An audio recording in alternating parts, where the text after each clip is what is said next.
बदलते भारत की शान।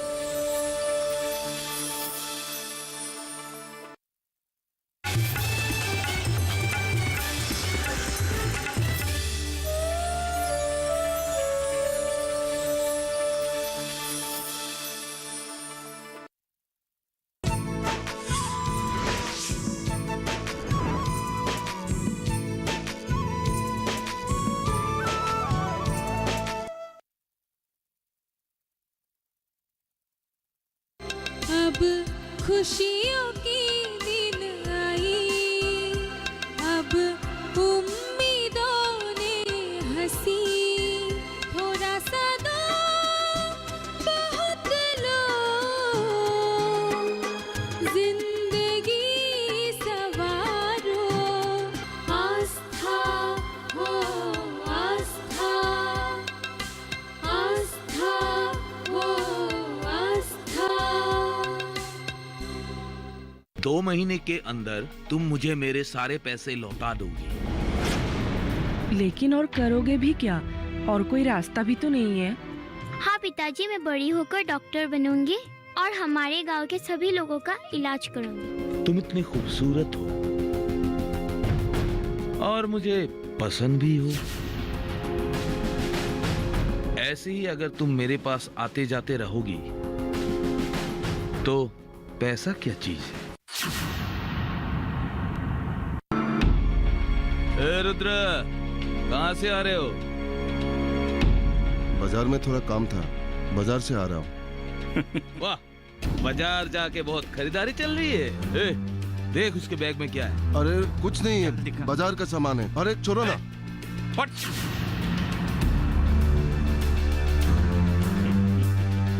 अरे घर का सामान है, जाने दो ना। तुझे जाने दो? तू मेरा पैसा वापस नहीं कर रहा है और ऊपर से बाजार कर रहा है। अरे ये तो सिर्फ घर का सामान है, घर के लिए कुछ सब्जियां लाया हूँ। हाँ हाँ, मैं समझ गया कि ये क्या है, लेकिन तू मुझे एक बात बता कि तू मेरा पैसा कब दे रहा है? मैं तो धीरे धीरे करके दे ही रहा हूँ, और इस महीने के अंदर मैं बाकी के पैसे भी वापस कर दूंगा। इस महीना करके तू कितना दिन लगा रहा है? मुझे सब पता है तेरा चाल। देखो, मैं कोई चाल नहीं चल रहा हूँ, मुझ पर विश्वास रखो। ये सब मुझे नहीं पता, मुझे आज अभी मेरा पैसा चाहिए। अब तो मेरे पास इतना पैसा नहीं है। अगर पैसे नहीं है तो तू एक काम कर, तेरा बहन को मेरे पास भेज दे। क्या बोला तूने? तुझे मार को। छोड़ मुझे। अब समझ में आया मैं कौन हूँ? और सुन, अगर 7 दिन के अंदर तूने बाकी के पैसे नहीं दिए, मैं तेरा घर जला दूंगा। चल। मुझे पता था ऐसा ही कुछ होने वाला है। क्या जरूरत थी इतनी धूमधाम से पिताजी के श्राद्ध का इंतजाम करने की? अब भुगतो। चुप रहो तुम, मैं सब संभाल लूंगा। क्या संभालोगे और कैसे संभालोगे?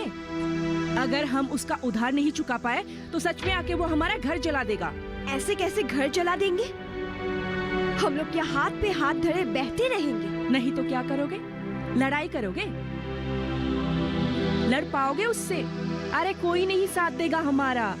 मैंने बोला ना तुम्हें चुप रहने के लिए।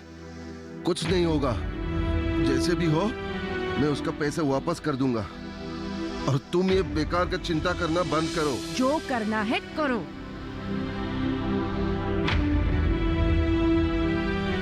भैया, मेरे ख्याल से हमें पुलिस के पास जाकर उसके ऊपर केस दर्ज करना चाहिए, नहीं तो उसका हौसला और भी बढ़ जाएगा।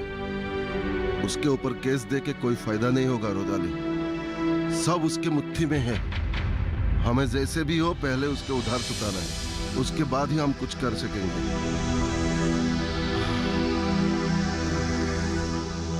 आप बैठिए भैया, मैं आती हूँ। कहाँ जा रही हो? नमिता के घर। ठीक है, जाओ, लेकिन जल्दी घर वापस आना। ठीक है भैया।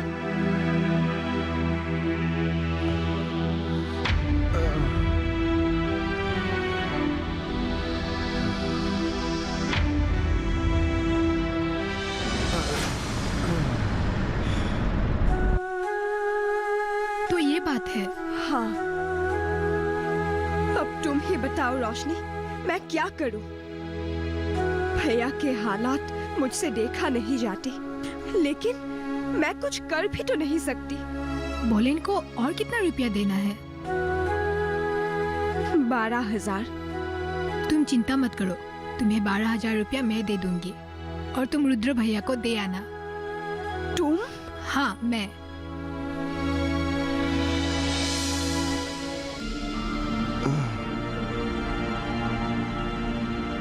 भैया, हाँ बोलो। ये लीजिए 12,000 रुपए। पैसे?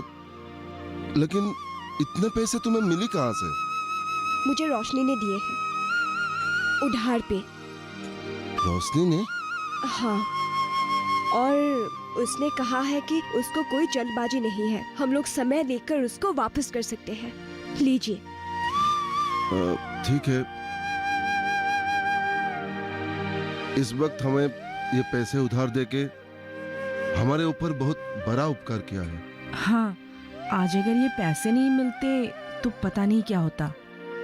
भगवान जो करते हैं भलाई के लिए ही करते हैं, इसीलिए हमेशा भगवान पर विश्वास रखना चाहिए। आज रोशनी के रूप में भगवान ने हमें सहायता की है। हाँ, अब बिल्कुल सही कह रहे हो। तो ठीक है, मैं आती हूँ। और भैया, आप आज ही जाके उस दरिंदे को ये पैसे लौटा के आइए। हाँ ठीक है, तुम चिंता मत करो, मैं आज ही उसे पैसे दे दूंगा। और भैया, मुझे आने में थोड़ी देर होगी। हमें गांव के हर एक घर में जाकर इस बीमा योजना के बारे में समझाना है, ताकि कोई भी हमारे जैसे मुसीबत में ना पड़े। हाँ, तुम ठीक कह रही हो।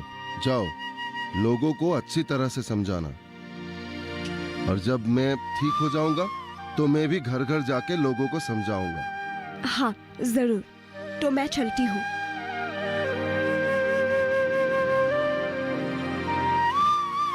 देखा, भगवान के घर देर है, अंधेर नहीं। जानेंगे क्या है किसानों का हाल। हम पहुंचेंगे आपके गांव, मिलेगा सरकारी योजनाओं का ज्ञान। जब लगेगी चौपाल, देखिए चौपाल चर्चा, सोमवार से शुक्रवार सुबह 9 बजे, सिर्फ दूरदर्शन किसान पर।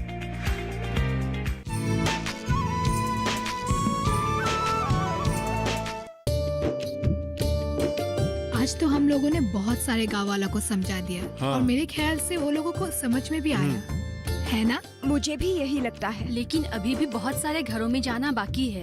जाऊंगी, हर एक घर में जाऊंगी। लेकिन मैं तुम लोगों को और एक बात बताने भूल ही गई थी। क्या? इस बीमा योजना के बारे में अच्छी तरह से समझाने के लिए सर हमारे गांव आना चाहते हैं। क्या? ये तो बहुत ही अच्छी बात है। हाँ, तब लोगों को इस बीमा योजना के बारे में और भी विश्वास होगा। हाँ, और वो चाहते हैं कि इस रविवार को हम इस मीटिंग के आयोजन करें और उनको बुलाएं। तो चलो, हम लोग आज से ही इस काम में लग जाते हैं। ऐसे मीटिंग्स बहुत ही जरूरी हाँ, है। एकदम ठीक। हाँ, वो तो है ही। आज यहाँ उपस्थित सभी गांव वासियों को मैं धन्यवाद देती हूँ यहाँ आने के लिए। मैं आज आप लोगों के बीच में आई हूँ 2 विशेष बीमा योजना के बारे में बताने के लिए, जो योजनाएं आप लोगों के लिए बहुत ही लाभदायक है। एक योजना का नाम है प्रधानमंत्री सुरक्षा बीमा योजना। जिस योजना में आप लोग सालाना सिर्फ 12 रुपए मासूल देकर अपनी बीमा करवा सकते हैं। सिर्फ 12 रुपए? हाँ, सिर्फ 12 रुपए। लेकिन इतने कम पैसों में हमें क्या सुविधा मिलेगा? बहुत सारे सुविधाएं मिलेंगे। एक्सीडेंट में अगर किसी की हाथ, पैर या आंखें खराब हो जाए तो उसे 1 लाख रुपया दिया जाएगा, और मौत होने पर 2 लाख रुपया उसके परिवार के लोगों को दिया जाएगा। 18 साल से लेकर 70 साल तक ये बीमा कर सकते हैं। ये तो बहुत बढ़िया बीमा योजना है। हाँ, और दूसरे बीमा योजना का नाम है प्रधानमंत्री जीवन ज्योति बीमा योजना। 18 साल से लेकर 50 साल की आयु तक देश के हर एक नागरिक ये बीमा योजना कर सकते हैं। इस बीमा के लिए सालाना कितना पैसे जमा करना होगा? सालाना सिर्फ 330 रुपए जमा करने से ये बीमा चलता रहेगा और इसमें किसी की मौत होने पर 2 लाख रुपया दिया जाएगा। ये तो बहुत आसान तरीका है। हाँ, इसलिए मैं आप सभी लोगों को निवेदन करता हूँ कि आप लोग अपनी अपनी बीमा करा लीजिए। और ये बीमा करने के लिए ज्यादा कुछ करने की जरूरत नहीं है। सिर्फ अपनी आधार कार्ड के जरिए बैंक में एक अकाउंट खोलना पड़ेगा। आप सभी लोगों की सुविधा के लिए सरकार ने बहुत आसान तरीके से बीमा करने की सुविधा दी है और ये सारी योजना आप लोगों के लिए ही बनाया गया है। इसलिए आप सभी लोग इस योजना का लाभ उठाना चाहिए और अपनी जिंदगी को खुशहाल बनाना चाहिए। आप लोग खुश रहेंगे, स्वस्थ रहेंगे तो ही ये गांव तरक्की करेगा। आपको शायद पता नहीं है बुलंद भैया, आज गांव में बहुत बड़ा मीटिंग हो गया है। मीटिंग किस बात की? गांव के लोगों को सरकारी बीमा योजना के बारे में समझाने के लिए शहर से एक अफसर आए थे। अच्छा, तो ये बात है। और भैया, ये मीटिंग किसने अरेंज किया आपको पता है? किसने? रुदाली और उसकी साथियों ने। क्या? हाँ भैया। मार खाने के बाद रुद्रा ने मुझे पैसे भी वापस कर दिए और रुदाली ये सब मीटिंग कर रही है। हाँ भैया, और एक बात है भैया। क्या? अगर लोग सचमुच ये बीमा करने लगा तब तो आपकी ये ब्याज लेके पैसा उधार देने की जो बिजनेस है वो तो बर्बाद हो जाएगा। क्योंकि जब लोग परेशान रहेंगे, बीमार पड़ेंगे, लोगों का मौत होगा, घर में अकाल पड़ेगा, तभी तो लोग आपके पास आएंगे।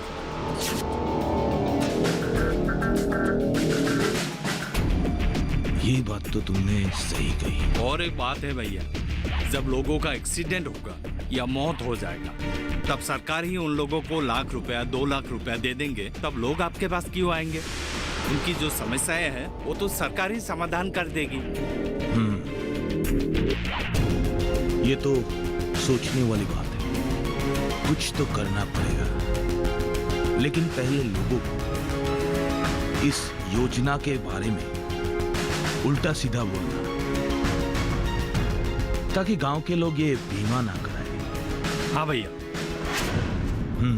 तो कल से ही तुम इस काम में लग जाओ। ठीक है। बाकी रोदाली और उसके साथियों को मैं देख लूंगा। ये बीमा योजना बहुत अच्छा है, क्या बोलते हो? हाँ, आप बिल्कुल सही बोल रहे हैं। अगर हम लोग ये योजना करके रखेंगे तो हमारे एक्सीडेंट पर परिवार वालों को सरकार से 1 लाख रुपया और मौत होने से 2 लाख रुपया मिलेंगे, जिससे परिवार वालों को कुछ काम आएगा। अरे, तुम लोग किस योजना के बारे में बात कर रहे हो? प्रधानमंत्री सुरक्षा बीमा और जीवन ज्योति बीमा के बारे में बात कर रहा हूँ। क्या तुम भी करोगे ये बीमा? मैं तुम लोगों की तरह बेवकूफ थोड़ी ना हूँ जो ये बीमा करूँगा। बेकार। क्यों? क्या खराब है उनमें? अरे तुम लोग अपना दिमाग लगा के देखो। साल में 12 रुपए जमा करने से तुम्हारे एक्सीडेंट होने पे सरकार लाख रुपया और मौत होने से 2 लाख रुपया कैसे दे सकती है? ये असंभव है। और जीवन ज्योति बीमा के लिए 330 रुपया देना पड़ता है। हाँ जानता हूँ, लेकिन 330 रुपया देने से भी सरकार तुम्हें 2 लाख रुपया नहीं दे सकती। ये सब असंभव है, सिर्फ बातें हैं। पैसा इकट्ठा करने का तरीका है, बाकी कुछ नहीं। मुझे तो ये बीमा नहीं करना है, एकदम बेकार है। ठीक है, मैं चलता हूँ, सोच लो।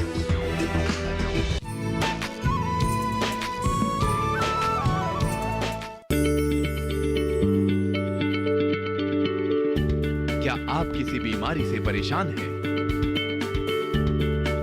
चाहते हैं डॉक्टर की सलाह? तो हम हैं आपके साथ, बताएंगे आपको जीने की राह। समस्याएं आपकी, समाधान देश के मशहूर विशेषज्ञों के। घर बैठे बात करें देश के जाने माने डॉक्टरों से। हमारे लाइव प्रोग्राम स्वस्थ किसान में हर शनिवार शाम 6 बजे से 7 बजे तक।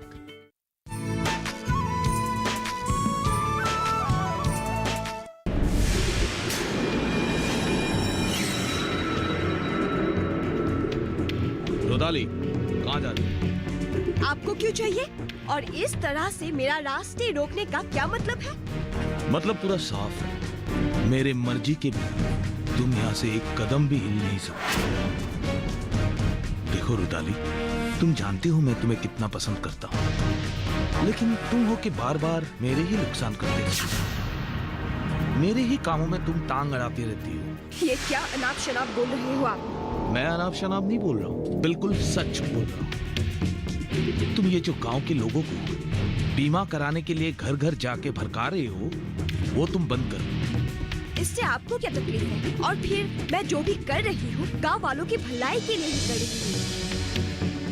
लेकिन इन सब कामों में मेरा नुकसान है, और कैसे नुकसान है ये मैं तुम्हें समझा नहीं सकता। लेकिन एक बात कान खोल के तुम सुन लो, तुम जो ये सब काम कर रही हो वो सब काम करना बंद कर दो और अपने काम में ध्यान दो, वही तुम्हारे लिए अच्छा होगा। मैं अपनी काम ही कर रही हूँ। गांव और गांव वालों की भलाई के लिए ही काम करना मेरा फर्ज, और हर एक सच्चे नागरिक गांव के तरक्की के लिए ही सोचते हैं। अच्छा, तुम तो एकदम से समाज सेविका बन गई हो। वाह। मुझे जाने दीजिए, मेरी सहेली मेरा इंतजार कर रही है। जाते जाते मेरे एक बात साफ साफ सुन लीजिए, ये सब तुम क्यों कर रही हो वो तुम जानो, लेकिन मैं चाहता हूँ ये सब बंद हो। कोई बीमा योजना का काम हमारे इस गांव में नहीं होना चाहिए, और मैं जो चाहता हूँ वो मैं हर हाल में करके रहूं। और अगर तुमने ये काम बंद नहीं किया तो किसी दिन तुम्हारी ये जो सहेलियां है वो तुम्हारे इंतजार करती ही रह जाएगी, तुम पहुंचोगे ही नहीं कभी, समझी? जाओ।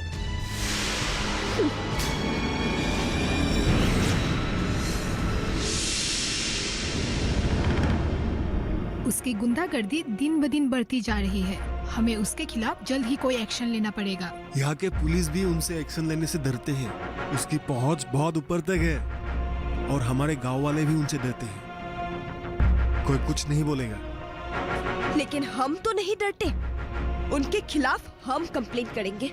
और वैसे भी हम जब तक चुप बैठेंगे उसका अत्याचार और भी बढ़ेगा। पर हमारी खामोशी को वो हमारी कमजोरी समझेगा। लेकिन उसके खिलाफ हमारे पास कोई सबूत भी तो नहीं है। हाँ, वो तो है। मेरे ख्याल से वो आजकल हमारे हर एक काम पर नजर रख रहे हैं। हो सकता है उसने रोदाली को काम बंद करने की धमकी दी है। अगर हम लोग काम बंद नहीं करेंगे तो वो हमारे ऊपर कोई ना कोई एक्शन जरूर लेगा। हाँ, ये तुमने ठीक बोला है। तो इस बार हम लोग जब भी काम के लिए निकलेंगे तब हमें सौकन्या रहना पड़ेगा और एक काम करना पड़ेगा। क्या? अगर इस बार वो हमें गाली या धमकी देने के लिए आए तो हम तीनों थोड़ा ओवर रिएक्ट करेंगे, ताकि उसको और भी गुस्सा आए और वो हमें और बहुत कुछ बातें बोले। वो हमें मारने की कोशिश भी कर सकता है, और तभी वो सारी घटनाएं विपिन अपने मोबाइल पर रिकॉर्ड कर लेगा और वही उसके खिलाफ ठोस सबूत बन जाएगा। ठीक है ना? हाँ, ये ठीक रहेगा। कहाँ जा रहे हो? हम लोग गांव वालों को बीमा के बारे में बताने के लिए और इसे किस तरह खोला जाता है इसके बारे में बताने के लिए घर घर जा रहे हैं। रोदाली, उस दिन मैंने तुम्हें बोला था ना कि ये सब तुम्हें बंद करने के लिए, उसके बाद भी तुम लोग फिर आ रहे हो। हाँ, कौन होते हैं हमें इस काम में रोकने वाले? ये एक सरकारी योजना है। सरकार ने गांव वालों के भलाई के लिए ही इस योजना को खोला है, और हम लोग गांव वालों को इस योजना के बारे में समझा कर ही रहेंगे। इस गांव का सरकार मैं हूँ। मैं इस गांव में जो मैं कहूँगा वही होगा। ये बीमा सीमा योजना इस गांव में नहीं चलेगा। क्यों नहीं चलेगा? इस योजना से लोगों को बहुत फायदा होगा, और ये योजना हम लोग गांव में शुरू करके ही रहेंगे। देखते हैं आप लोग हमें कैसे रोकते हैं। भगाओ इन लोगों को और छीन लो ये कागजात। देखते हैं कैसे काम करते हैं। कागजात दे। आगे मत बढ़ना। ये सरकारी काम है। इस काम में बाधा डालने का मतलब है सरकार के कामों में बाधा डालना। ये आपने ठीक नहीं किया। आप लोगों के खिलाफ हम लोग पुलिस कंप्लेंट करेंगे। अच्छा, जाओ जाओ कंप्लेन करो, एफआईआर दर्ज करो। कुछ भी नहीं बिगाड़ पाओगे तुम लोग मेरा। यहाँ की पुलिस मेरी जेब में। बहुत बोल रही है तुम लोग। भागो भागो यहाँ से, भागो। ये तुम लोगों ने बहुत चालाकी का काम किया। अब बलेंडेका को जेल जाने में कोई नहीं रोक पाएगा। जी सर, हमें आपसे यही उम्मीद थी, इसीलिए हम पहले पुलिस के पास नहीं गए, सीधे आपके पास आए। लेकिन सर, यहाँ के पुलिस भी उनके साथ मिले हुए हैं। तुम लोग चिंता मत करो, मैं आज ही ये फुटेज एसपी को भेजता हूँ और उनसे कहकर बलेंडेका को जेल भिजवाने का बंदोबस्त करता हूँ। और वैसे भी उसे सरकारी योजना में बाधा डालने के लिए सजा तो जरूर मिलेगा। जी सर, आपने ठीक ही कहा है। और इससे पहले भी उसने मेरे साथ बहुत ही बदतमीजी किया था और मेरे भैया को भी बुरी तरह से मारपीट किया था। ये सारी बातें एक एफआईआर में दर्ज करके तुम थाने में दे दो, बाकी सब मैं संभाल लूंगा। ठीक है सर। अब तुम लोग जाओ, अपने काम पे मन लगाओ। 2-1 दिन के अंदर ही बलेंडेका को उसके किए की सजा मिल जाएगा। आपको बहुत बहुत धन्यवाद सर। अरे ये तो मेरा फर्ज है। तो फिर हम चलते हैं सर। बहुत बहुत धन्यवाद। नमस्ते सर। नमस्ते।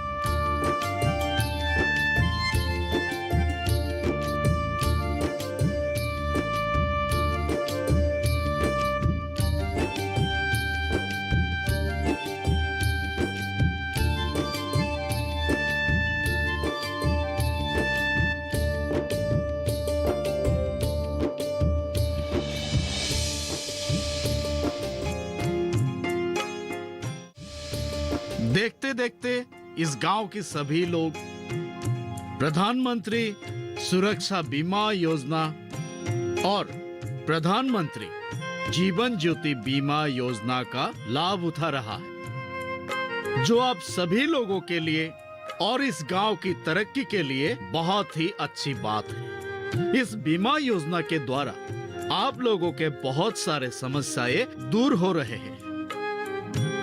लेकिन इस गांव में कुछ दिन पहले इस बीमा योजना के बारे में आप लोगों को समझाने वाला कोई नहीं था।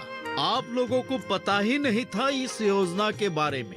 तब आप लोगों के गांव की 2-1 लड़की सामने आई और आप सभी लोगों को इस योजनाओं के बारे में बताया, समझाया। और आज आप लोग हर एक के पास ये बीमा है और इसीलिए आज हम लोग आप लोगों के इस गांव के ही एक लड़की को सम्मान देना चाहते हैं। उस लड़की का नाम है रुदाली बरुआ। रुदाली, यहाँ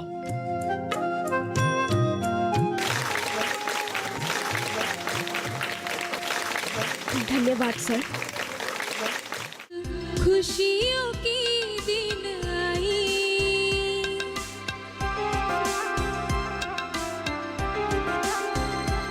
अब खुशियों